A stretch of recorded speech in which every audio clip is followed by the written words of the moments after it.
Assalamualaikum warahmatullahi wabarakatuh. Baik, tajuk hari ini ialah cintakan sunnah Rasulullah sallallahu alaihi wasallam.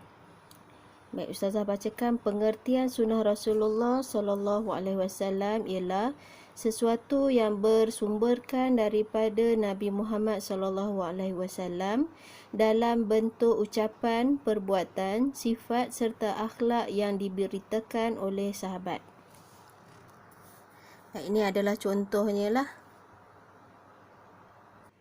Okey, boleh tengok dekat situ, menjadi anak yang soleh, membaca Al-Quran,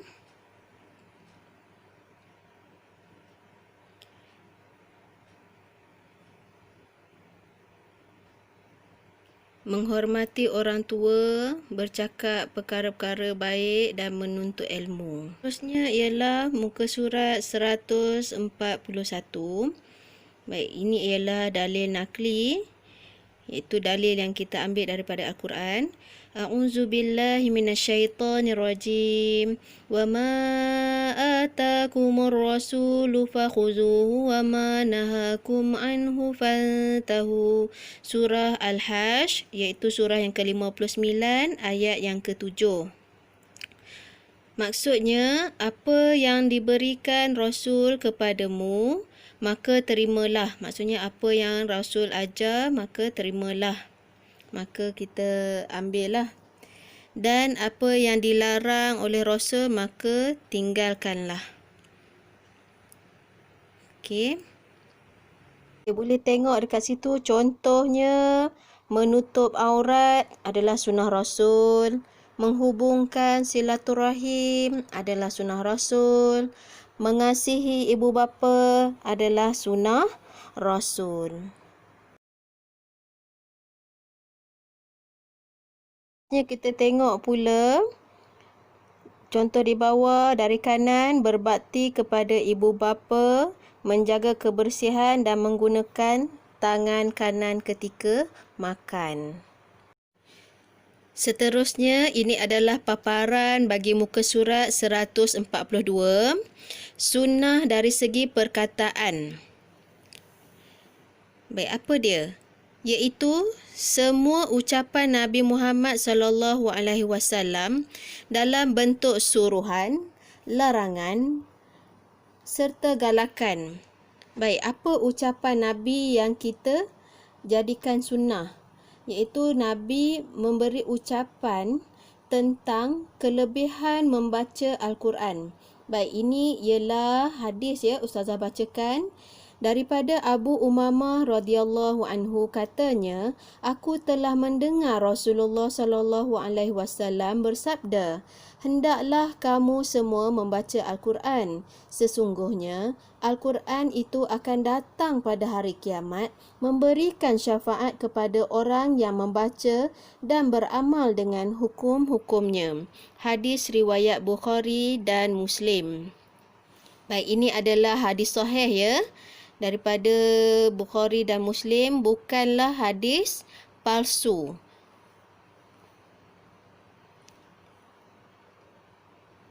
Jadi hendaklah kita membaca Al-Quran, sebab nanti di akhirat Al-Quran akan datang kepada kita memberi syafaat. Apa maksud syafaat? Syafaat ialah memberi bantuan kepada kita di akhirat kelak.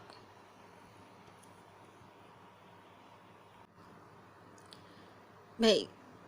Kemudian yang kedua, ucapan Nabi iaitu berkaitan jauhkan sifat sombong dan bangga diri. Daripada Harisah bin Wahab radhiyallahu anhu, aku mendengar Rasulullah sallallahu alaihi wasallam bersabda, mahukah aku memberitahu kepada kamu siapakah ahli-ahli neraka? Mereka itu ialah orang yang keras kepala, sombong, suka mengumpul harta tetapi tidak suka membelanjakannya untuk kebaikan. Riwayat Al-Bukhari dan Muslim. Ini juga adalah hadis sahih, iaitu bukan hadis palsu yang kita sandarkan ataupun berpegang kepada sunnah Nabi. Ini adalah paparan muka surat 143. Tadi kita tengok sunnah dari segi perkataan, sekarang kita tengok sunnah perbuatan. Baik, sunnah perbuatan ialah segala perbuatan Nabi Muhammad SAW yang disampaikan oleh para sahabat baginda. Maksudnya para sahabat menceritakan apa perbuatan Nabi. Baik, apa dia? Yang pertama, mengutamakan anggota kanan. Diriwayatkan daripada Aisyah radhiyallahu anha bahawa beliau berkata, sesungguhnya Rasulullah SAW suka memulakan dengan anggota kanan ketika memakai kasut dan bersuci. Muttafaq alaih. Ya, maksudnya muttafaq alaih ni hadis yang disepakati. Seterusnya kita tengok pula poin yang kedua, iaitu perbuatan Nabi merendah diri. Anas bin Malik radhiyallahu anhu menceritakan bahawa Rasulullah SAW sentiasa merendah diri dan terlebih dahulu memberi salam kepada sesiapa yang dijumpai walaupun kanak-kanak. Riwayat Al-Bukhari dan Muslim. Yang ketiga, menggosok gigi. Diriwayatkan daripada Khuzaifah radhiyallahu anhu bahawa beliau berkata, Rasulullah SAW apabila bangun daripada tidur, baginda menggosok giginya dengan menggunakan siwak atau kayu sugi. Okey, siwak tu ialah kayu sugi lah. Okey, yang ni pun daripada hadis sahih. Baik, yang terakhir sekali Ustazah minta muka surat 144. Baik, ini adalah paparannya. Okey, yang terakhir ialah kepentingan mengamalkan sunnah Rasulullah sallallahu alaihi wasallam. Baik, kita tengok satu persatu. Nombor 1, menjadi bukti kecintaan kepada Rasulullah sallallahu alaihi wasallam.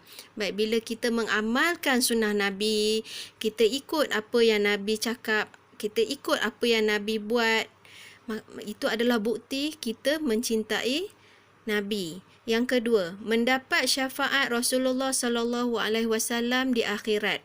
Baik, mendapat syafaat ni maksudnya kita mendapat bantuan lah daripada Nabi di akhirat kelak. Okay, kalau di dunia kita tak cinta Nabi, kita tak kenal Nabi, bagaimana di akhirat nanti Nabi nak kenal kita sebagai umat baginda. Okay, sebab itulah kita kena sentiasa berselawat, mengamalkan sunnah Nabi. Yang ketiga, terhindar daripada melakukan perkara yang dimurkai. Yang keempat, membentuk umat berperibadi mulia. Okay, kalau kita ikut sifat-sifat mahmudah, sifat-sifat mahmudah ni ialah sifat-sifat Nabi lah. Okay, kita mengikut sunnah Nabi, maka umat kita akan menjadi umat yang berperibadi mulia. Yang kelima, menjadikan diri lebih beristiqamah dalam beribadah. Setakat itu sahaja pembelajaran kita pada hari ini.